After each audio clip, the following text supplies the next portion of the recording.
જો વિશ્વમાં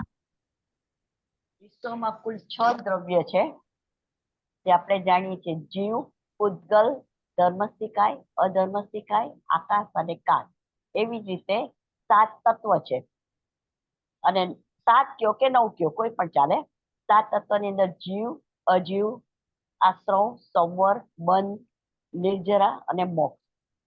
હવે આજે આપણે આશ્રવ ઉપર વિચારવાનું છે કે જે કર્મને આવવાના દ્વાર છે. હવે આ આશ્રવના કુલ 58 દ્વાર છે, પણ આપણે વધારે આનું આપણે આશ્રવના મૂળ 5 દ્વાર છે એના ઉપર આપણે વધારે વિચારશું. હવે આપણે જાણીએ છીએ કે જેમ હોળી હોય પાણીમાં હોય તો નદીની અંદર ઉડી જાય તેમાં હોલ હોય તેમાંથી પાણી આવ્યા જ કરે બરાબર. હવે આ પાણી છે વધારે આવી જાય તો હોળી પાણીમાં ડૂબી જાય. એવી રીતે આપણા આ જે કર્મ છે, કર્મ આપણા આશ્રવ રૂપે આપણા આત્મા પ્રદેશ પર આવી અને ચીકે છે. હવે આ કર્મને આવવાથી થાય છે શું કે આપણા કર્મ વધતા જાય જેને કારણે આપણને ગતિ મળ્યા કરે અને સંસારનું પરિભ્રમણ આપણે કર્યા કરીએ છીએ. તો આજે આપણે આ આશ્રવ વિશે વિચારીએ. આશ્રવના 5 દ્વાર કયા છે? તો એક છે મિથ્યાત્વ, બીજું છે અવ્રત, પ્રમાદ, કસાય અને અશુભ યોગ. હવે આ મિથ્યાત્વ શું છે? જો કર્મનું ખ્યાલ છે ને, કર્મ ઉપર કહું કે કર્મ કેવી રીતે બંધાય, જો ખ્યાલ હોય તો ન કહું, નહીં તો કર્મ ના કયો ને તમ તાર કયો, બધાને ન ખ્યાલ હોય ને, બધાને રિફ્રેશર જોશે. જે કર્મ એ શું છે? પૂતગલ કહેવાય ને, પૂતગલ એની સૂક્ષ્મ પૂતગલ છે, રજકણ જેને કહીએ. હવે આ કર્મ પહેલા તો શુદ્ધ જ હોય, પણ જ્યારે આપણા કર્મનો ઉદય થાય એ વખતે આપણો આત્મા જે છે એ સ્વભાવમાં હોય, એ સ્વભાવમાં ન રહેતા વિભવમાં જાય છે. હવે વિભવમાં જાય છે ને એટલે એ શું કરે છે કે રાગ દ્વેષ રૂપી ભાવ કરે છે. આને કારણે ભાવ કર્મ થયા. હવે આ ભાવ કર્મ છે આજુબાજુમાં જે કર્મની રચકણ છે એને એ એટ્રેક્ટ કરે છે અને આ રીતે આપણને કર્મ ચીટકે છે. હવે આ કર્મો પહેલા તો શુદ્ધ પરમાણુ હતા ને એટલે શુદ્ધ હતા, પણ હવે કર્મના વર્ગણા થઈ એટલા માટે હવે અશુદ્ધ બન્યા અને એની અંદર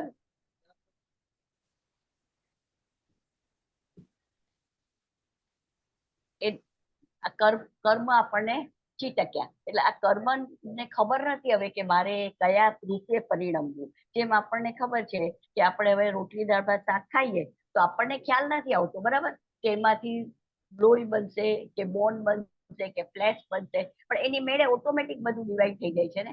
એવી રીતે આ કર્મની અંદર પણ આપણે જેવા ભાવ કર્યા એ ભાવો આની અંદર પડી ગયા, રાગ દ્વેષથી ભાવ કર્યા ને, અને આ ભાવને કારણે કર્મનું પછી વિભાજન થાય. પછી દર્શના વડે બને કે જ્ઞાના વડે બને. કુલ આવી રીતે મુખ્ય 8 કર્મ છે. આમેની પ્રકૃતિ તો 148 છે, પણ કર્મ 8 છે. એટલે આ રીતે 8માં એનું વિભાજન થઈ જાય છે. એટલે આ રીતે કર્મ બને છે. અને આપણો સંસાર ચક્ર કર્મને કારણે ચાલે છે, કારણ કે કર્મ છે એટલે આપણને ગતિ મળે છે ને, કે અત્યારે આપણને મનુષ્ય ગતિ મળી છે. તો કર્મને કેવી રીતે આપણે અટકાવવા, આજે કેવી રીતે આવે છે અને કેવી રીતે અટકાવીએ એના માટે આપણે થોડો સંક્ષેપમાં વિચાર કરીએ. તો સૌથી પહેલા આપણે એનું દ્વાર છે મિથ્યાત્વ. મિથ્યાત્વ શું છે? મિથ્યાત્વ એટલે જે વસ્તુ જેમ છે એમ ન માનતા એને વિપરીતપણે માનીએ એ મિથ્યાત્વ કહેવાય. ખ્યાલ આવ્યો? જે વસ્તુ એમ છે એટલે યથાર્થ માનવાની, યથાર્થ ન માનીએ એટલે એ મિથ્યાત્વ છે. ફોર એક્ઝામ્પલ, હવે એવા 2 ટાઈપના મિથ્યાત્વ છે, એના 2 ભેદ પડે, ગ્રહિત મિથ્યાત્વ અને અગ્રહિત મિથ્યાત્વ. હવે આ મિથ્યાત્વ છે, જ્યારે મિથ્યાત્વ પ્રકૃતિનો ઉદય થાય ત્યારે આપણા ભાવમાં શું થાય કે જે કુદેવ છે એને આપણે દેવ ગણીએ, કુશાસ્ત્રને શાસ્ત્ર ગણીએ, અથવા તો કુગુરુને ગુરુ ગણીએ, અતત્વને તત્વ ગણીએ, અથવા તો અધર્મને ધર્મ ગણીએ. એવામાં આપણી વિપરીત અભિપ્રાય થાય. હવે આવા કુલ 25 મિથ્યાત્વ છે. એમાં આપણે વધારે આ 5 ઉપર જોઈએ કે કેવી રીતે, કે હવે દેવ લીધા આપણે તો દેવ બે પ્રકારના થયા, એક કુદેવ અને એક સદદેવ. હવે સદદેવ ની અંદર કોણ આવે? વિતરાગ, જે અરિયંત અને સજ આવે, જે સર્વજ્ઞ છે. વિતરાગ છે જેનામાં કસાઈનું નામ નિશાન નથી, જે 18 કર્મથી રહિત, 18 દોષોથી રહિત છે, એવા જે દેવ છે એ વિતરાગ દેવ છે. અને જે કુદેવ છે એ મિથ્યાત્વી દેવ છે. હવે આપણે કોઈ પણ કુદેવને માનીએ, કે આપણે રોગને ઉપયોગ મટાડવા માટે કોઈ દેવને માનીએ, કે આ લોકનું અથવા તો પરલોકના લાભાર્થી આપણે દેવને માનીએ, તો આ બધાથી આપણને મિથ્યાત્વ લાગે છે. અને મિથ્યાત્વ એટલું ખરાબ છે કે બધા 18 પાપ તમે લ્યો, એમાં એક પલ્લામાં 17 પાપ આવે અને બીજા પલ્લામાં ખાલી મિથ્યાત્વનું પાપ આવે, તો પણ મિથ્યાત્વનું પલ્લું નીચે આવી જાય છે. એટલે આપણું જે પરિભ્રમણ અનાદિ અનંત કાળથી અત્યારે થતું આવ્યું છે, એનું કારણ મૂળ મિથ્યાત્વ છે. અને કસાઈ પણ છે, પણ મિથ્યાત્વ વધારે પડતું છે. એટલે આ મિથ્યાત્વ ગમે તેમ કરીને આપણે જ્યાં સુધી મિથ્યાત્વ ના જાય આપણું, ત્યાં સુધી આપણને સમ્યક્ત્વ સુધી આપણે પહોંચી શકીએ. અને એમ કે છે શાસ્ત્રમાં લખ્યું કે જ્યાં સુધી સમ્યક્ત્વની શરૂઆત ન થાય, ત્યાં સુધી સાચા ધર્મની શરૂઆત જ નથી થતી. એટલે આપણે આ મિથ્યાત્વ ઉપર જરાક વધારે હું ડિટેલમાં કહું છું, બાકી બધું થોડું થોડું આપણે લેશું. તો આ રીતે દેવનું આપણે જોયું. હવે કુદેવ કેવા હોય? કે જે મિથ્યાત્વી હોય. હવે એને પૂજાવાનો શોખ હોય, એને પ્રશંસા કરાવવાનો શોખ હોય, તો આવા જે પણ એને સમ્યક્ત્વ ન હોય, જેને કારણે આજે મને જો મેં સાકર ખાધી હોય, તો સાકરનો સ્વાદ કેવો છે મને ખ્યાલ આવે. હવે સાકર ખાધી જ નથી તો સાકરના સ્વાદની ખબર ન પડે ને. એવી રીતે મિથ્યા દેવ છે એને ખબર નથી, અને ઈ પોતે દેવ આપણું મનુષ્ય પર્યાયજન કે છે. એટલે આપણે મિથ્યાત્વી દેવને ન માનતા આપણે આવી રીતે સદદેવ એટલે આપણા વિતરાગ દેવને માનવા, જેથી કરીને આપણે મિથ્યાત્વમાંથી બહાર આવી શકીએ. ત્યાર પછી આવે છે ગુરુ. હવે ગુરુ પણ બે પ્રકારના છે, એક સદગુરુ અને બીજા કુગુરુ. હવે ગુરુના 3 પ્રકાર કીધા છે, એક કાષ્ટ જેવા, એક પાત્રા કાગળ જેવા, અને એક લોખંડ કે પથ્થર જેવા. હવે કાષ્ટ એટલે લાકડું. લાકડું જો પોતે તરે પાણીમાં અને બીજાને પણ તારે, બરાબર છે. એ ગુરુ એવા હોય કે પોતે તરે બીજાને તારે. હવે જે કાગળ જેવા છે ગુરુ, એ શું કરે? પોતે તરી શકે પણ બીજાને ન તારી શકે. અને જે પથ્થર જેવા છે અથવા તો લોખંડ, તો એ પોતે પણ ડૂબે અને બીજાને પણ ડૂબાડે. એટલે હવે આપણે જયારે ગુરુને સ્વીકારીએ છીએ, ત્યારે ખાસ આપણે ગુરુનું ધ્યાન રાખવાનું કે આપણને ગુરુ કેવા મળ્યા છે. જો સદગુરુ હોય તો એ જ આપણને તારે, કારણ કે એ સદગુરુ કેવા હોય, જો એનું આપણે વિચારીએ તો સદગુરુ એ હંમેશા આત્મજ્ઞાની હોય. એની વાણીમાં ક્યારેય વિરોધાભાસ ન હોય, અને એ સત્ય વાણી જ બોલે, અને ઉદય પ્રમાણે વિચરે, અને પરમ શ્રુત હોય. એટલે સદગુરુ હંમેશા આપણા હિતનું કાર્ય કરે. આપણો જ્યાં અહિત હોય ત્યાં આપણને ટોકે. જ્યારે અસદગુરુ છે એ આપણી વાહવા કરશે, આપણી પ્રશંસા કરશે, પણ પોતાને આ અનુભવ નથી. એટલે અનુભવ વગરની વાણી ને અનુભવ વાળી વાણી, એ બંનેમાં કેટલો બધો ફરક પડી જાય છે. અને સદગુરુ વગર આપણો ક્યારે પણ બેડો પાર થાય જ નહીં. જો ગુરુ, આજે કબીરે પણ કીધું છે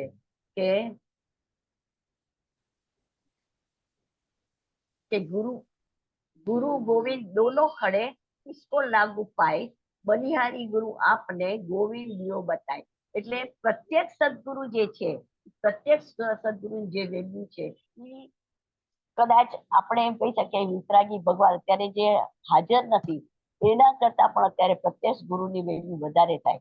શું કરવા? કારણ કે અત્યારે આપણી પ્રત્યક્ષ હાજર હોય એટલે આપણને સમજાવે કે આપણી શું ભૂલ થાય છે. નહીં તો આપણે સ્વચ્છતાથી બધું કરીએ છીએ, આપણને તો ખ્યાલ નથી કે આપણે શું ભૂલ કરીએ છીએ, તેમાં આપણો દોષ થાય છે, અને અનંત દોષથી તો આપણે ભરેલા છીએ. એટલા માટે પ્રત્યક્ષ ગુરુ આપણે જોઈએ. હવે જે પણ આજ સુધીમાં જેટલા પણ સિદ્ધ થઈ ગયા, જ્ઞાની થઈ ગયા, બધાને કોઈક ને કોઈક ગુરુ હોય. કાં તો આ ભવે હોય, કાં તો પૂર્વ ભવમાં ગુરુ કરેલા જ હોય. એક ખાલી તીર્થંકર એવા હોય કે જે સ્વયં બુદ્ધ હોય. તીર્થંકરને કોઈ ગુરુ ન હોય, 3 જ્ઞાન લઈને જ આવે, અને પછી દીક્ષા લે ત્યારે એને 4થું મનોપર્ય જ્ઞાન પ્રાપ્ત થાય, અને પછી પુરુષાર્થ કરી ચારિત્રમાં આગળ વધી અને કેવળ જ્ઞાન પ્રાપ્ત કરે. એટલે આ રીતે આપણને ગુરુ પણ આપણે ખાસ જોવાનું કે ગુરુમાં જો આપણે અટવાઈ જશું કે ખોટા ગુરુ પકડાઈ જશે તો આપણે વધારે ને વધારે કર્મ બાંધતા રહીશું અને આ કર્મને કારણે આપણે ડૂબતા રહીશું કારણ કે પોતે પણ ડૂબે ને આપણને પણ ડૂબાડે એટલે આ રીતે આપણા કર્મ બંધાય છે. ત્રીજું છે શાસ્ત્ર. હવે શાસ્ત્રમાં પણ જો અમુક શાસ્ત્ર સુશાસ્ત્ર કહેવાય અને અમુક સુશાસ્ત્ર કહેવાય. હવે જે શાસ્ત્રમાં આગમની વાણી હોય, આગમની વાણી એટલે ભગવાને કીધેલી વાણી. હવે જેમાં આગમની વાણી હોય ને એ શાસ્ત્ર સાચા છે. અથવા તો આચાર્યો ગોંડર રચિત જે શાસ્ત્રો હોય એ શાસ્ત્રોમાં જેમાં આત્મા સિવાયની બીજી વાત ફક્ત આત્માને જ સમજાવ્યો હોય એ બધા શાસ્ત્રો કેવા કહેવાય? સુશાસ્ત્ર કહેવાય. અને આવા શાસ્ત્ર આપણે વાંચવા જોઈએ. જો આપણે કુશાસ્ત્ર વાંચીએ, હવે આવા સુશાસ્ત્રમાં કયા આવે કે ભાઈ ફોર એક્ઝામ્પલ સમય સાર છે, નિયમ સાર છે કે વચનામૃત છે, જે જ્ઞાનીના લખેલા છે. હવે જે કુશાસ્ત્ર હોય એમાં શું હોય કે શૃંગાર રસથી ભરેલા હોય. શૃંગાર રસને કારણે શું છે એમાં સત્ય વસ્તુ આપણને ન મળે અને આપણે જીવ કેવો સ્વચન છે, આપણને ગમે એ આપણે એક્સેપ્ટ કરી લઈએ છીએ. એટલે આપણને ખ્યાલ નથી આવતો કયું સાચું છે કયું ખોટું છે. હવે આપણને જાણીએ છીએ કે એક અજ્ઞાની હોય ને એના 1000 મત હોય. એ અલગ અલગ અલગ અલગ દર વખતે આપણે કે પણ 1000 જ્ઞાની હોય ને એનો મત એક જ હોય હંમેશ માટે. એક જ મતથી આપણને સમજાવે. આજે કે 50 વર્ષ પછી કે 500 વર્ષ પછી કે આજે આપણે વિચારીએ કે બધા તીર્થંકર ત્યાં આજે ઋષભદેવ કેટલા વર્ષો પહેલા થયા, ત્યાર પછી અજીતનાથ કેટલા વખતે થયા, ત્યાર પછી બીજા બધા આપણે ગણતા જઈએ તો પાર્શ્વનાથ, ત્યાર પછી મહાવીર સ્વામી, બધામાં કાળ કેટલો બધો ગયો છતાં દરેકની વાણી એક સરખી આવીને કારણ કે આત્માનો અનુભવ કરેલો છે. અને આત્માનો જેને અનુભવ કર્યો છે એ લોકો એક સરખું જ કે કારણ કે જેમ મેં સાકર ખાધી તો સાકરનો સ્વાદ મને ખબર જ છે ને, તો પછી હું બીજું કહી જ ન શકું. એવી રીતે આ જે કુગુરુ હોય એને સ્વાદ ચાખ્યો નથી એટલે ગમે તે રીતે કે એટલે આપણે ખાસ ધ્યાન રાખવાનું કે ગુરુ સિલેક્ટ કરતી વખતે કારણ કે ગુરુ થકી જ આપણે સમ્યક્ત્વને પ્રાપ્ત કરી શકીએ. એના વગર આપણને સમ્યક્તા મળી શકે નહીં. એટલે ગુરુને આપણે ખાસ ધ્યાન રાખી અને એવી રીતે કરવા, નહીં તો આપણા કર્મ બંધાતા જાય. દરેક વખતે આપણે જો દેવોમાં કે બીજા ક્યાંય પણ બધે એ લોકોની વાણીમાં પણ મતાંતર હોય. ક્યારેક આ રીતે બોલે, ક્યારેક આ રીતે. આપણે ઘણી વખત જો પછી જોઈએ તો ધર્મની વાત કરીએ તો ધર્મની અંદર પણ ધર્મને અધર્મ માની લઈએ. બરાબર છે કે હવે કેવી રીતે કે પુણ્યથી મને ધર્મ થશે આપણે એમ માનીએ છીએ. આશ્રવ આપણે ત્યાં સુધી માનતા આશ્રવ સબર કરશું એટલે મને મોક્ષ મળશે. પણ આશ્રવ સબર શું છે? આશ્રવ તો કર્મને આવવાનો માર્ગ છે. હવે કર્મ તો આવે છે તો આપણને મોક્ષ ક્યાંથી મળે? કર્મ જયારે ટોટલ ક્ષય થાય ત્યારે જ મોક્ષ મળી શકે. એટલે જે આપણે માનીએ છીએ કે આ ધર્મથી મોક્ષ થશે એ આપણી માન્યતા ખોટી. એટલે ખોટી માન્યતા જ્યાં છે ત્યાં મિથ્યાત્વ છે, એક સમજી લેવાનું. અને ઘણી વખત આપણે એમ માનીએ છીએ કે ચલો આજે આપણે 99 પાલીતાણાની 99 જાત્રા કરશું તો મોક્ષ મળશે, કે ગંગામાં સ્નાન કરશું તો મોક્ષ મળશે. પણ વિચાર કરો કે ગંગામાં આજે માછલા તો ગંગાના પાણીમાં જ છે 24 કલાક, એને મોક્ષ મળ્યો તો પછી આપણને મોક્ષ કેવી રીતે મળી શકે? આપણે જે માનીએ છીએ ને માન્યતામાં આપણે વિચાર નથી કરતા કે આપણને આ રીતે મળી શકે કે નહીં. એટલે આપણે વિચારવાનું છે કે એ રીતે આપણને મોક્ષ ન મળે. મોક્ષ મળવા માટે આપણો પુરુષાર્થ જ જરૂરી છે. એટલે ખોટી માન્યતા આપણે વિચારીએ તો એ રીતે આપણો ધર્મ ના થાય. હવે આપણે વિચારીએ કે તત્વ, આ રીતે આશ્રવ તત્વ ને સંવર તત્વનું પણ આપણે જોયું કે એકને બીજામાં નાખી દઈએ છીએ, ઘેરમેળ કરે, જીવને અજીવ માનીએ, અજીવને જીવ માનીએ. પછી આપણે ઘણી વખત ભગવાનની વાણીમાં પણ શંકા કરીએ કે ભગવાને કીધું આમ હશે કે નહીં, આત્મા છે કે નહીં, આત્મા કઈ ક્રિયા કરે છે કે નહીં. આ બધું પણ ભગવાને જે કીધું છે એ વાણીમાં આપણે વિશ્વાસ ન રાખતા આ જયારે બીજું બધું વિચારીએ, સગ્રંથ ને નિર્ગ્રંથ માનીએ, નિર્ગ્રંથ ને સ્વગ્રંથ માનીએ, કેવડી જે સ્વરૂપ છે એને વિપરીતપણે માનીએ તો આ બધા આપણા મિથ્યાત્વ છે. અને આપણા પ્રતિકરણમાં પણ આવે છે ને 25 મિથ્યાત્વ. એનું જ આ બધું મેં કીધેલું છે. તો આ જ બધા હવે આ મિથ્યાત્વ જ્યાં સુધી રહે છે ત્યાં સુધી આપણું સંસાર ચાલુ ને ચાલુ છે. એટલે બને ત્યાં સુધી આપણે આ મિથ્યાત્વ છોડી અને સમ્યક્ત્વ તરફ પ્રયાણ કરવાનો પ્રયાસ કરવાનો. એ પહેલું દ્વાર આપણે મિથ્યાત્વ લીધું. હવે બીજું દ્વાર છે અવ્રતનું. જો આ બધું શોર્ટમાં કરું છું કારણ કે આપણી પાસે ટાઈમ લિમિટ છે ને. એટલે હવે અવ્રત, પહેલું મિથ્યાત્વ, હવે અવ્રત. અવ્રત એટલે કે વ્રત નહીં, બરાબર છે. હવે અવ્રત આપણને કેવી રીતે લાગે છે? તો 5 ઇન્દ્રિય અને મનના અસંયમને કારણે અને છક્કાઈ જીવની હિંસાથી આ રીતે 12 પ્રકારના અવ્રત આપણને લાગે છે. હવે આ 5 ઇન્દ્રિય કેવી રીતે? કે જો આપણને ખબર છે 5 ઇન્દ્રિય તો આપણે જાણીએ છીએ, સ્પર્શેન્દ્રિય, રસેન્દ્રિય, ઘ્રાણેન્દ્રિય, ચક્ષુન્દ્રિય, કર્ણેન્દ્રિય. તો આ 5 ઇન્દ્રિયમાં જ્યારે પણ આ ઇન્દ્રિય આપણે પોતાનામાં ન રહેતા જ્યારે બહાર જાય છે ત્યારે તરત જ એમાં એકત્વ બુદ્ધિ કરે છે. એટલે કોઈ પણ વસ્તુ હોય એની અંદર સારું, નરસું, ખરાબ, સારું, ઈષ્ટ અનિષ્ટપણું, રુચિ અરુચિ, પ્રિય અપ્રિય, એવું બધું કર્યા કરે. અને એને કારણે કારણ કે દરેક વસ્તુ એના સ્થાને બરાબર જ હોય છે, પણ આપણે જ્યારે આવા ડબલ ભાવ કરે, દ્વંદ્વ ભાવ, એને કારણે આપણા બંધ થાય છે. ને આત્મા તો કેવું છે? એકદમ શુદ્ધ શુદ્ધ શુદ્ધ ઘન સ્વરૂપ છે, બરાબર છે. અને ફક્ત જ્ઞાતા દ્રષ્ટા છે. એટલે એનો સ્વભાવ જ્ઞાતા દ્રષ્ટાનો છે. પણ એમ ન રહેતા આપણે જ્યારે સ્વભાવની બહાર જઈએ છીએ એટલે વિભાવ કરી છે, અને વિભાવને કારણે આપણને પદ્મ લાગે છે. ત્યાર પછી આપણે જોઈએ તો મન. હવે મન કેવું છે? આપણું ખૂબ જ ચંચળ છે. એટલું બધું ચંચળ છે કે જો એને લગામ દેવા ન આવે તો ક્યાંનું ક્યાં પૂછી જાય છે. અત્યારે આપણે સ્વાધ્યાય કરતા હોય તો પણ જો આપણા મનને આપણે કંટ્રોલ નથી કર્યું, ઇન્દ્રિયને કંટ્રોલ નથી કરી, તો એ બધે જાય છે. હવે અહીંયાથી ઇન્ડિયા પણ પહોંચે ને આફ્રિકા પણ પહોંચી જાય અને ક્ષણભરમાં પાછું આવી પણ જાય. તો આટલું ચંચળ મન છે. હવે આ મનને એટલું બધું ઉદ્યમ વચ્ચે અને એના અસંયમને કારણે શું થાય છે? આપણામાં ભાવ ઉત્પન્ન થાય છે, રાગ. અને આ રાગ દ્વેષને કારણે આપણને કર્મનું બંધન થાય છે.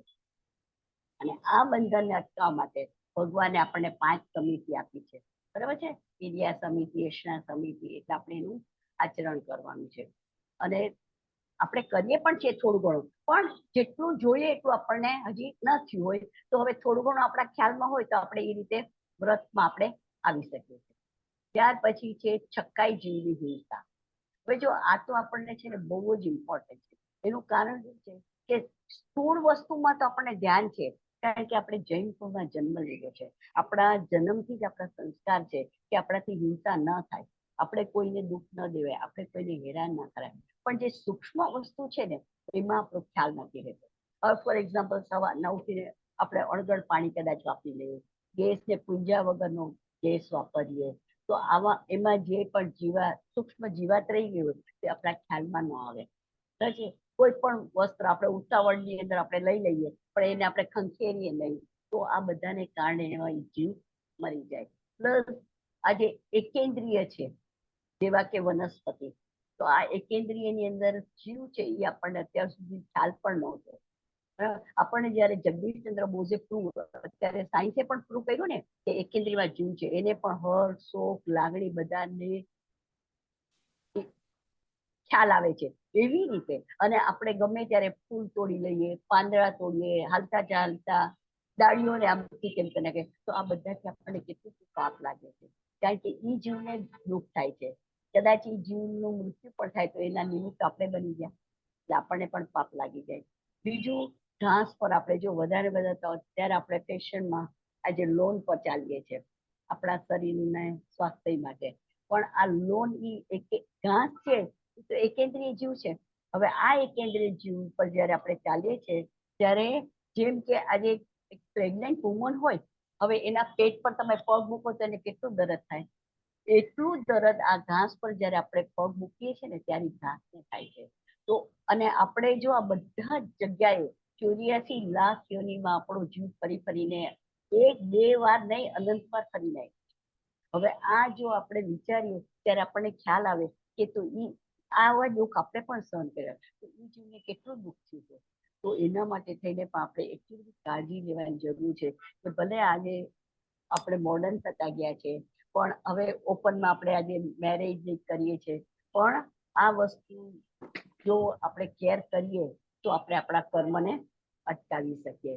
અને કર્મ આ જે અવ્રત છે એને અટકાવવા માટે તો વ્રત જ છે. એના માટે આપણે થોડા પ્રત્યાખ્યાન લેવા પડે. જેમ કે હવે ભલે નાના મોટા પ્રત્યાખ્યાન લઈએ, પણ થોડું થોડું લેતા પણ આપણી ઇન્દ્રિયો કંટ્રોલમાં આવે, આપણા મનને આપણે કંટ્રોલ કરી શકીએ. કારણ કે આપણી ઇન્દ્રિયો પણ એટલી બધી એની ઉપર જ્યાં સુધી આપણને તુચ્છતા ના આવે ત્યાં સુધી ઇન્દ્રિય કંટ્રોલમાં ન આવે. હવે મહાવીર સ્વામી જેવા મહાવીર સ્વામી જે જન્મથી 3 જ્ઞાનના ધણી થઈને જન્મ્યા છે, પોતે ઈજ ભવે તીર્થંકર થવાના છે, ચરમ શરીરી છે, છતાં પણ આજે તેણે ઘર ત્યાગ કર્યો અને 12.5 વર્ષ સુધી અથાગ પુરુષાર્થ કર્યો, વ્રત તપ કર્યા, કેટલી ઓછામાં ઓછી નિંદ્રા લીધી, કેટલું ઓછામાં ઓછું ખાધું, ત્યારે આજે કેવળ જ્ઞાની બની શક્યા ને અને ભગવાન બની શક્યા. તો આપણે વિચાર કરવાનો છે કે આવા જો પચકાણ લઈએ તો પચકાણને કારણે શું થાય છે કે આપણી ઉપર કંટ્રોલ આવે છે. જેમ ઘરનું માળું ખુલ્લું હોય તો શ્વાન ને જનાવર કે માણસ કોઈ પણ આપણા ઘરમાં ઘૂસી શકે છે ને, પણ જો દ્વારને બંધ કરો તો એ કોઈ આવી ન શકે. એવી રીતે આ ઈચ્છારૂપી દ્વાર આપણા જે છે એને આપણે બંધ કરવાના છે. તો આ જે આશ્રવ કર્મ જે આવે છે એ કર્મ અટકે. અને તત્વાર સૂત્રમાં ઉમા સ્વામીએ લખ્યું છે કે તપ કોને કહેવાય? તો ઈચ્છા નિરોધક તપ, જેમાં ઈચ્છાનું જ રૂંધન થાય એને જ ખરું તો તપ કહેવાય. હવે ઈચ્છા આપણી એવી છે ને કે એક ઈચ્છા પૂરી થઈ નથી ત્યાં બીજી ઈચ્છા આપણી ઊભી જ હોય છે, ત્યારે ઈચ્છાનો અંત આવે છે? તૃષ્ણાનો અંત ક્યારે આવતો? એટલે અને તૃષ્ણાનો અંત નથી આવતો એટલે આપણા કર્મનો પણ અંત નથી આવતો. તો આપણે એના માટે થઈ અને આ ઈચ્છાને આપણે કંટ્રોલ કરવાની છે. અને એના માટે ઇન્દ્રિયની આપણે તુચ્છતા, જેમ કે પુષ્પો એક હોય, હવે આજ ગુલાબ છે તો સવારે આપણે જોઈએ તો આપણને કેટલું ગમ્યું હોય, આપણે એને વાસમાં રાખીએ, એનું જતન કરીએ, કારવીએ, પણ સાંજ પડે ત્યારે કેવું થયું, કરમાઈ ગયું, એની સુગંધ વહી ગઈ, તો એમાં તુચ્છતા ભાવ આવી ગયો ને, તો હવે આપણે એને ફેંકી દઈશું તો આપણને કાંઈ પણ જીવ નહીં પડે. એવી રીતે આ ઇન્દ્રિયો પણ આપણને તુચ્છતા આવી જોઈએ કે રસેન્દ્રિય છે, ખાવાનું બહુ મન થયું છે તો ના, આ વસ્તુ શું અમારે ખાવી છે, જે પણ વસ્તુમાં આપણી વધારે ઈચ્છા છે એ વસ્તુ ઉપર આપણે કંટ્રોલ કરીએ. જો ઈચ્છાને કંટ્રોલ કરશું તો ઓટોમેટિક ઇન્દ્રિયો પર કંટ્રોલ આવશે, અને ઇન્દ્રિયો પર કંટ્રોલ આવશે તો આપણા આ જે બધા વ્રત જે છે આપણા વ્રત સારી રીતે થશે. નહીં તો વ્રત તો આપણે બધા કરીએ છીએ, પણ કેવી રીતે કરીએ છીએ કે પુણ્યની લાલસાથી, કાં તો કોઈ વિધાનથી કરીએ છીએ, કાં તો ભૌતિક સુખની ઈચ્છાથી કરીએ છીએ, પણ એ રીતે કરવાથી આપણને ખરું જે ફળ મળવું જોઈએ ને એ ફળ નથી મળતું. આપણે ખાલી પુણ્ય પ્રાપ્ત કરીએ છીએ. એટલે એટલું આપણે પુણ્ય પ્રાપ્ત નથી કરવું, આપણે તો આત્માનું જે અનંતું શાશ્વત સુખ છે એ શાશ્વત સુખને પ્રાપ્ત કરવું છે. તો આ શાશ્વત સુખ મને કેમ મળે? તો કે જ્યારે હું કર્મ રહિત સ્થિતિ મારી થશે ત્યારે મને આ શાશ્વત સુખ મળે. એટલા માટે આપણે જેટલું બને એટલું કોઈ પણ તપ કરતી વખતે ફળની ઈચ્છા રાખ્યા વગર આત્માર્થે જ તપ કરી અને આ રીતે આપણે અવ્રતનું બાકી વ્રતનું પાલન કરવાનું છે. હવે આપણે મિથ્યાત્વ જોયું, અવ્રત જોયું. હવે ત્રીજું આપણે જોઈએ પ્રમાદ. પ્રમાદ એટલે શું? પ્રમાદ એટલે આ સમજાય છે ને? હાજી હા. પ્રમાદ એટલે ધર્મના કાર્યમાં આળસ, હા, અને પાપના કાર્યમાં ઉદ્યમ. હવે વિચારો, આપણને ધર્મ કરવું હોય, હવે સામાયિક 1 લેવી હોય, 2 લેવી હોય, 3 લેવી, તો આપણે થાય એક સાથે આટલી બધી તો નહીં થાય મારાથી, 1 કલાક બહુ થઈ ગયું. પણ હવે બીજું આપણે ટીવી જોવું હોય તો આપણે કેટલા કલાક જોઈ શકીએ? 5 કલાક. એમાં આપણને આળસ નથી આવતી, એમાં આપણે થાકતા પણ નથી, એમાં આપણે બોર પણ નથી થતા. પણ ધર્મનું કાર્ય જે કરવું છે એમાં આપણને પ્રમાદ આવે છે, બરાબર છે? તો આ પ્રમાદની અંદર કુલ 15 પ્રકારના છે. પ્રમાદ 15 પ્રકારના છે. 5 ઇન્દ્રિયના છે, 4 કસાય, 4 વિકથા, એટલે 13 થયા, અને સ્નેહ અને નિંદ્રા, આ 15 પ્રકારના. હવે એમાં ઇન્દ્રિયના તો આપણે થોડા ઘણા જોઈ લીધું ને આગળ, ઇન્દ્રિયનું અવ્રતની અંદર, એટલે એનું બહુ નથી કહેતી. કસાય એનું હવે આવશે એટલે નથી કહેતી. પછી 5 કથા, જે આપણે ક્યારે પણ કોઈ મળે, તમે જુઓ કે આપણે કોની ફોનમાં હોય, લગભગ આપણે જ્યારે આત્મામાં નથી હોતા, સામાયિકમાં નથી, ત્યારે આપણે વિકથા જ કરીએ છીએ, કોઈ પણ ગોસપ કરીએ છીએ, કોઈની પણ કઈ કુથવી કરીએ છીએ, કોઈની કઈ વાત કરીએ, કોઈની નિંદા કરીએ, આ બધાથી આપણા કર્મ જ બંધાતા જાય છે. ત્યાર પછી એટલે આ તો 13 સુધી તમને ખ્યાલ હોય, કારણ કે કસાઈનું એનું આપણે પછી આગળ કસાઈનું આવે છે ને એમાં જ લઈશું. હવે નિંદ્રા. નિંદ્રા આપણને એમ થાય કે નિંદ્રા ઈ ક્યાંક એનાથી આપણને પાપ લાગે, પણ આપણને ખબર નથી નિંદ્રા ઈ શું છે, કર્મ છે. નિંદ્રા ઈ કર્મ છે, અને આ નિંદ્રા ઈ આપણી સુસુપ્ત દશા છે ને, અજાગૃત દશા છે. બરાબર. હવે આ નિંદ્રાને કારણે શું થાય કે આપણે વિચાર કરીએ કે એટલા ટાઈમ આપણે આપણા આત્માથી દૂર રહ્યા ગયા, જેટલો કલાક આપણે નિંદ્રામાં રહ્યા એટલા ટાઈમ આપણે આપણા આત્માથી દૂર રહ્યા ને, એટલે આપણા જેટલો ટાઈમ તમે આત્મામાં રહેશો ને એટલો ટાઈમ જ કર્મ ન બંધાય. બાકી કર્મ સમયે સમયે બંધાતા જ રહે છે, તેવી એક બે ની અનંત સંખ્યામાં જ બંધાય છે. એટલે કર્મ બાંધવાનું કામ તો ક્યારે પૂરું નથી, કારણ કે આત્મા કેવો છે, ક્રિયાશીલ છે, એ કુટસ્થ નથી. તો કન્ટિન્યુઅસ એમાંથી ભાવ પર્યાય એની આવ્યા જ કરે, આવ્યા જ કરે, આવ્યા. કારણ કે આત્મા એનું અત્યારે વધારે સમજાવતી નથી, કારણ કે વિષયાંતર થશે કે આત્મા દ્રવ્ય ગુણ પર્યાયથી બનેલો છે ને, આ તો ખાલી તમને ખ્યાલ રહે એટલા માટે કહેવા માટે. તો એમાં દ્રવ્ય અને ગુણ તો ધ્રુવ છે, એમાં ચેન્જ ના થાય, પણ જે પર્યાય છે ને, પર્યાય એટલે કે એના ભાવ, પર્યાયના અલગ અલગ દરેક અર્થ હોય, તો ભાવ રૂપી બદલાયા કરે છે, અને આ ભાવને કારણે આપણા કર્મ થયા કરે છે. હવે જયારે આપણે બહુ સારી નિંદ્રા આવે ત્યારે આપણે જોયું કે આપણને સ્વપ્ન આવે છે. તો સ્વપ્ન શું છે, આપણે આખો દિવસ જે વિચાર કર્યા હોય, જેમાં આપણું મન ગયું હોય, અથવા તો સબકોન્શિયસ માઇન્ડમાં આપણને જે વિચાર રહી ગયા હોય, એનું રિફ્લેક્શન આપણું સ્વપ્ન છે. એટલે એમાં પણ આપણે તો આ કર્મ બાંધ્યા જ કરીએ છીએ. એટલે આપણે એમ નહીં સમજીએ કે અત્યારે આપણે ભર ઊંઘમાં છે તો હવે આપણે અત્યારે કર્મ ક્યાં બંધાય છે, પણ એમ નથી. અરે કર્મ તો જ્યારે જીવ એક ગતિમાંથી બીજી ગતિમાં જાય છે ને, વિગ્રહ ગતિ જેને કહેવાય, ત્યારે તો એની સાથે ફક્ત કાર્બન શરીર ને તેજસ શરીર જ છે આત્મા સાથે, છતાં પણ એટલી ખાલી 3 થી 4 સમય પૂરતા પણ એમાં પણ કર્મ બાંધે છે. એટલે કર્મ તો આપણા કન્ટિન્યુઅસ બંધાય છે. તો આ કર્મ આ નિંદ્રાને કારણે પણ બંધાય. અને 15મું છે સ્નેહ, એટલે કે પ્રેમ, લવ.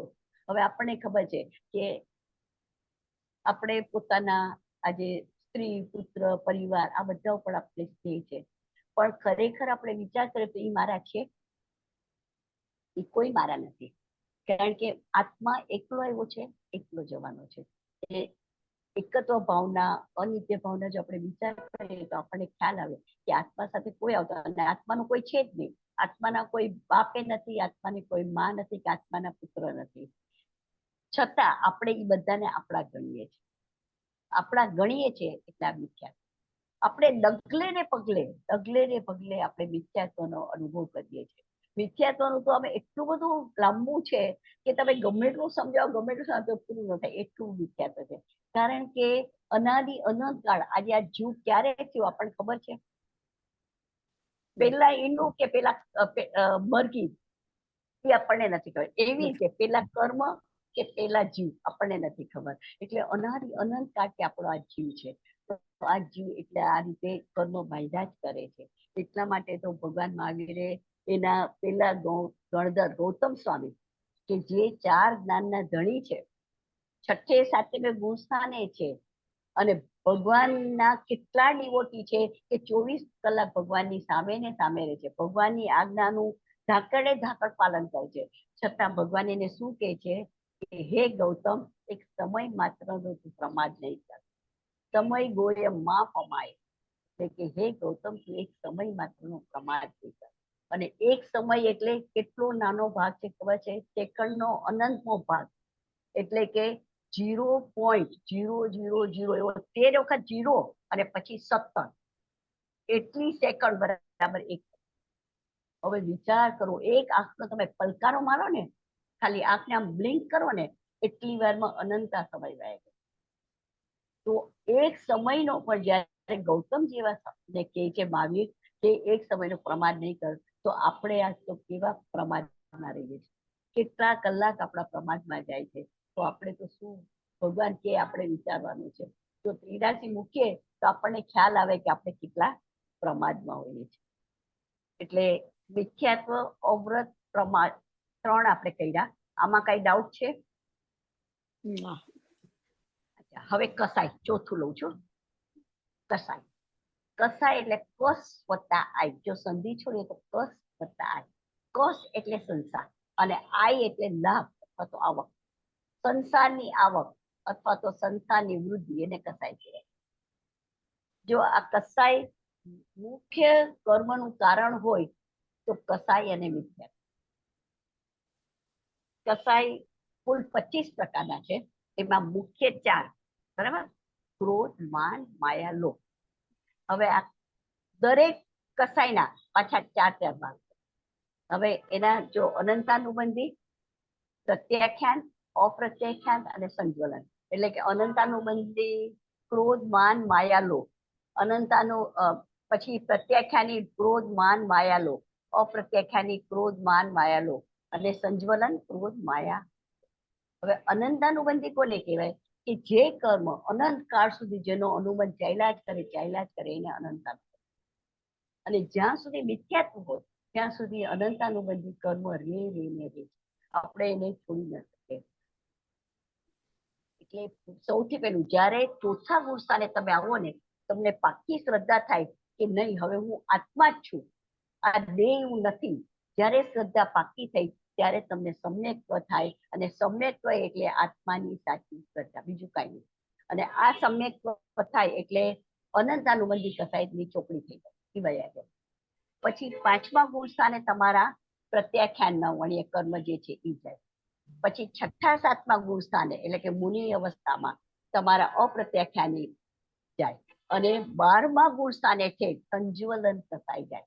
હવે સંજ્વલન કસાય એટલે કે જે અબુદ્ધિપૂર્વકનો કસાય, તમને ખ્યાલ પણ ન હોય કે તમારામાં કસાય છે, એવો જે કસાય છે છેક 12મા ગુણ સ્થાનના અંતે જાય. અને 13મા ગુણ સ્થાને પછી તમને અર્યન પદ પ્રાપ્ત થાય. એટલે આ રીતે આ 4 અને એના 4 ભાગ એટલે 16 કસાય થયા. હવે બીજા 9 નો કસાય છે.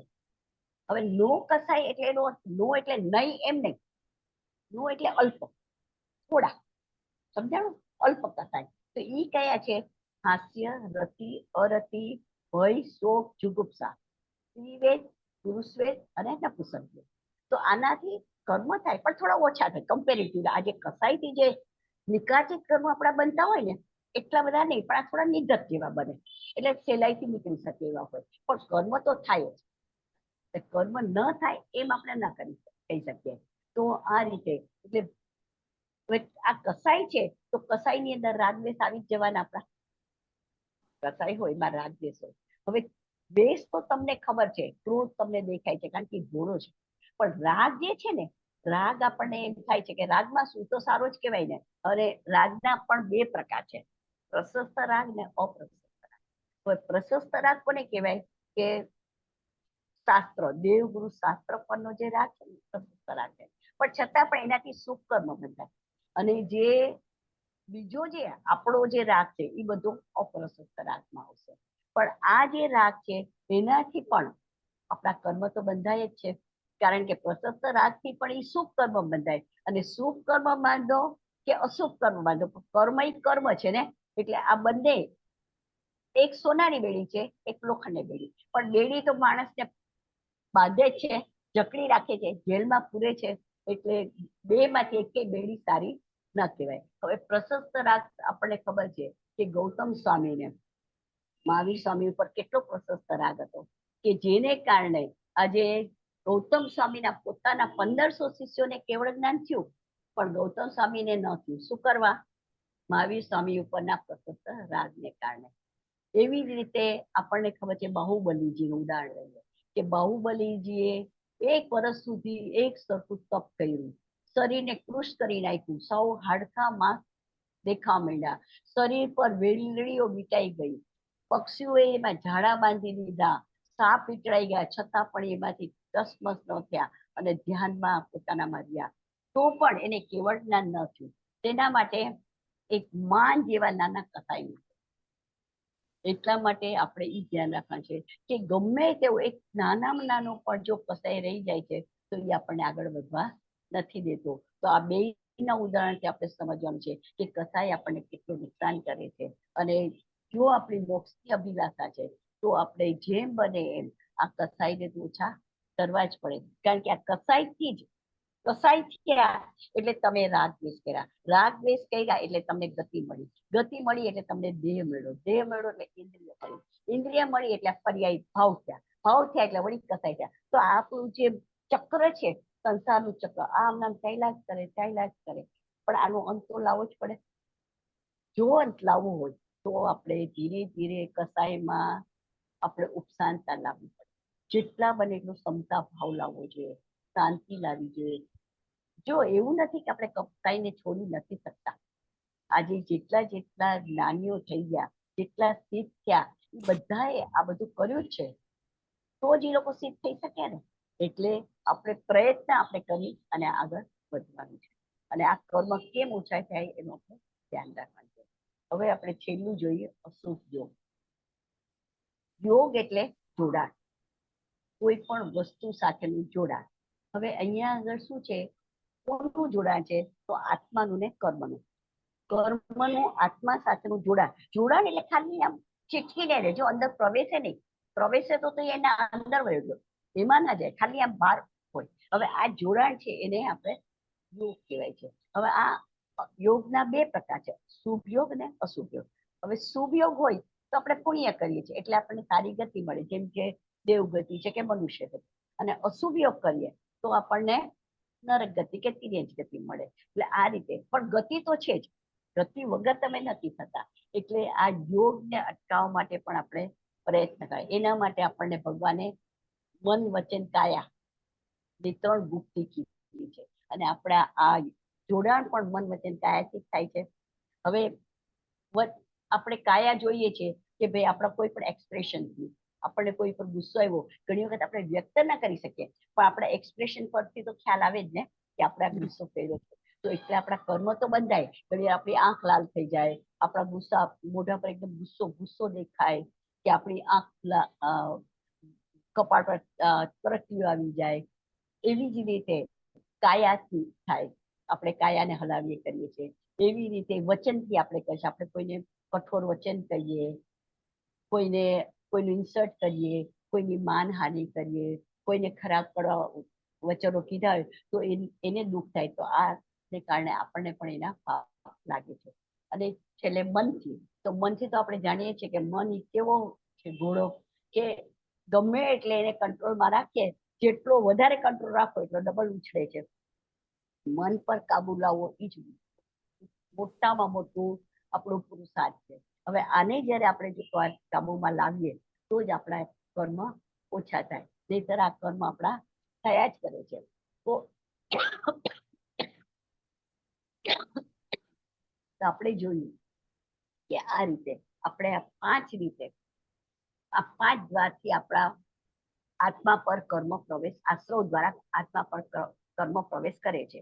નિત્યત્વ, અવ્રત, પ્રમાદ, કસાય અને અશુભ યોગ. બરાબર. હવે જો આ રીતે કર્મ થયા જ કરે તો કોઈ દિવસ જીવ મુક્ત થાય જ નહીં. પણ આપણને તો ખબર છે કે કેટલા બધા જીવ સિદ્ધાલયમાં ગયા છે, કેટલા છે. તો એના માટે પણ ઉપાય ભગવાને કીધા છે. કેવી રીતે કે આજે જે આપણે કરીએ છીએ તો એનાથી આપણે એનું પ્રતિપક્ષી ગુણ જો આપણે પ્રગટ કરીએ આપણામાં, તો આ વસ્તુમાં આપણે આગળ વધી શકીએ. જેમ કે હવે સૌથી પહેલું આપણે મિથ્યાત્વ લીધું, તો મિથ્યાત્વનું પ્રતિપક્ષી શું છે? સમ્યક. જો આપણે આ મિથ્યાત્વ આપણામાંથી કાઢી નાખીએ તો આપણને સમ્યક્ત્વ થાય. એટલે સમ્યક્ત્વ એટલે શું? કે સાચી શ્રદ્ધા. હવે એકવાર સાચી શ્રદ્ધા થઈ જાય પછી ઈ ભવે કે 2-3 ભવે કે પછી 15 ભવે મોક્ષ મળે ને મળે. અને જો એમ પણ કદાચ કોઈ કારણસર આપણું સમ્યક ચવી ગયું તો છેલ્લે અર્ધ પૂતગલમાં તો આપણને મોક્ષ મળે. ફોર એક્ઝામ્પલ, મહાવીર ભગવાનનો જ્યારે મરુચિના ભવમાં ઋષભદેવ સાથે એને દીક્ષા લીધી હતી ત્યારે એમને સમ્યક થયું, પણ અભિમાન કર્યું ને એને કીધું અહીંયા પણ ધર્મ છે ને ત્યાં પણ ધર્મ છે, કપિલને કીધું ને, ત્યારે હું સમ્યકમાં ચવી ગયું. અડધું જ વાક્ય ખોટું હતું, અડધું તો સાચું હતું, છતાં તમે તો ત્યાર પછી આજે સૌથી છેલ્લા આજે કેટલા વખત સુધી એનો જીવ ભટક્યો અને પછી સૌથી છેલ્લા 24મા તીર્થંકર ગયા 24મા ભવ્યનો મોક્ષ છે. એટલે મોક્ષ તો થાય જ એનો, કારણ કે એક વાર સાથ ચાખેલો છે એટલે ઈ જાય નહીં પછી. એટલે આ રીતે સમ્યક આપણે લેવાનું. પછી અવ્રત, તો અવ્રતની સામે શું છે? સમ્યક વ્રત લેવાના. કે જે પણ વ્રત આપણે કરીએ તો એ વ્રતની અંદર આપણે ધ્યાન એ રાખવાનું છે કે હું જે કરું છું એ મારા આત્મા છે, નહીં કે કોઈને માન લેવા માટે કે મારી પ્રશંસા થાય કે બધા મને ધર્મી બહુ છે, ધર્મી છે એવું મને મારી વાહ કરે, બધા નહીં. પણ મારે તો મારા આત્માને જ પ્રાપ્ત કરવો છે. હું મારા આત્માના અર્થે જ હું આ કરું છું એવો મનમાં ભાવ રાખી અને વ્રત આદરવા. ત્યાર પછી છે પ્રમાદ. પ્રમાદનું પ્રતિપક્ષ શું છે? તો પ્રમાદની મનની ચંચળતા વધારે છે ને, તો આ ચંચળતાની જગ્યાએ આપણે સ્થિરતા લાવવાની છે. મનને એકદમ સ્થિર કરવાનું છે. જેટલું બને એટલું આત્મામાં સ્થિરતા લાવવાની, અને એના માટે આપણે બને એટલો દર્શન મને તોડતું જવાનું. જેટલો દર્શન મન તૂટે ને એ આપણામાં સ્થિરતા લાવવા માટે આપણને હેલ્પફુલ થાય. કારણ કે દર્શનમો છે ને એ અવરોધ જ છે, આપણને આત્મામાં શ્રદ્ધા ન કરવા દે. તો આ દર્શનમો આપણે તોડવાનો છે. અને ત્યાર પછી સૌથી છેલ્લું આપણું આવ્યું એ અવ્રત અશુભ યોગ. અશુભ યોગ કસાય. કસાયની સામે આપણે ઉપશાંતતા, કસાય ઉપશાંતતા કરવાની છે. ક્ષમા, ક્રોધની સામે ક્ષમા, માનની સામે નિર્માનતા, લોભની સામે નિર્લોભતા અને માયાની સામે સરળતા. તો આવા ગુણો, એના પ્રતિપક્ષી ગુણો વિનય, વિવેક, શાંતિ, આવા ગુણોનો પ્રાદુર્ભાવ કરશું તો ધીરે ધીરે આપણામાંથી આ દોષો જતા જશે અને આ બધા ગુણોનો સંચાર થશે.